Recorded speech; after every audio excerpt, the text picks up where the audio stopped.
Solomon was providing nuggets of wisdom that I believe every single human being needs to grasp, because it's going to affect some part of your life. And one thing I love about the Proverbs is that they're so real and practical. We're actually taking the time to go through this first chapter of Proverbs and look at what Solomon was actually dealing with and what he was talking to us about and how it affects our lives in very specific ways. Here's a word that you'll find interesting: intimacy.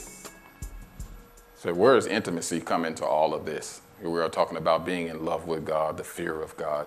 You wouldn't even normally think of this word intimacy as having anything to do with that phrase, fear and reverence. But it absolutely does, because we all have a need for intimacy. Now, intimacy and sex are not the same thing. Many people think that intimacy, in fact, people will use the word intimacy to describe sex. But actually, sex is just one expression of intimacy. What we all truly desire is to be known, to be understood, and to be accepted. That's what intimacy is. That's why sex is only one expression, because it's only one expression of being known. So intimacy is way beyond sex, because now it's getting to the point where you know me. One phrase I like in this movie, this Avatar movie, another plug for them. Send me some royalties. I'm making plugs for these movies. It seems like every time a movie comes out, I'm quoting from a movie.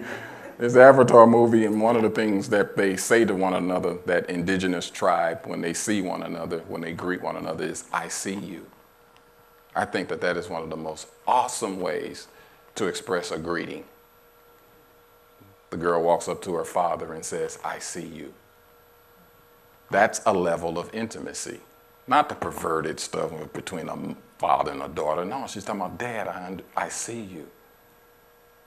You're my dad, I'm your daughter." That's authority. I'm acknowledging your authority, and I'm coming to you with a problem. "Dad, I see you."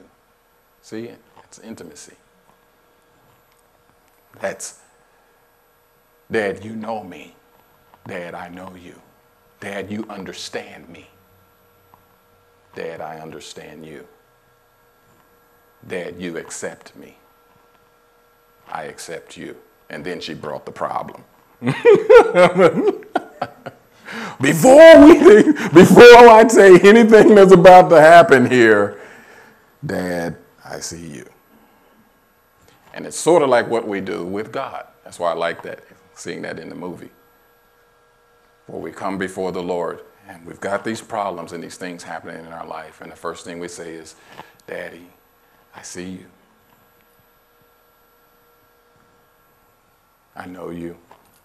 I understand. I accept you. And I know that you know me. You understand me. You accept me." Ain't that great to know that that's what intimacy really is about?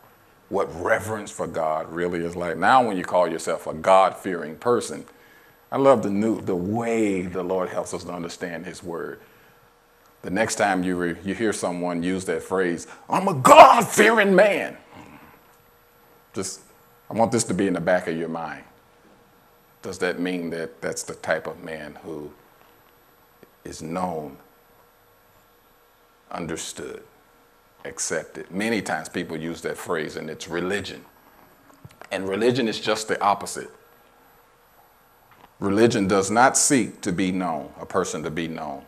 They do not seek to be understood, but they do seek to be accepted. But the acceptance is based upon my righteousness. I live in flawless perfection, or strive to get God to accept me. Failing to understand that he has already accepted us. He already knows. He already understands. Because intimacy demands vulnerability. You must be vulnerable. That's the devastation, as I mentioned earlier, as we got started today.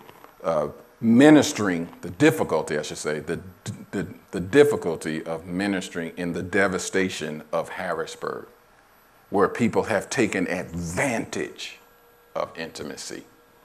The most difficult thing it is to do once intimacy has been violated and trust has been violated, the most difficult thing it is to do is to enter into, again, another intimate relationship.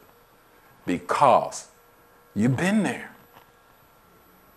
I did allow myself to be known. I thought I was understood and accepted. Am I right, y'all?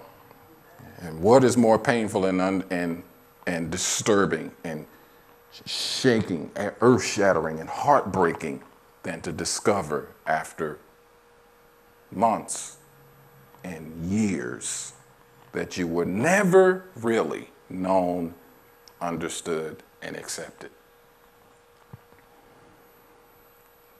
Wow.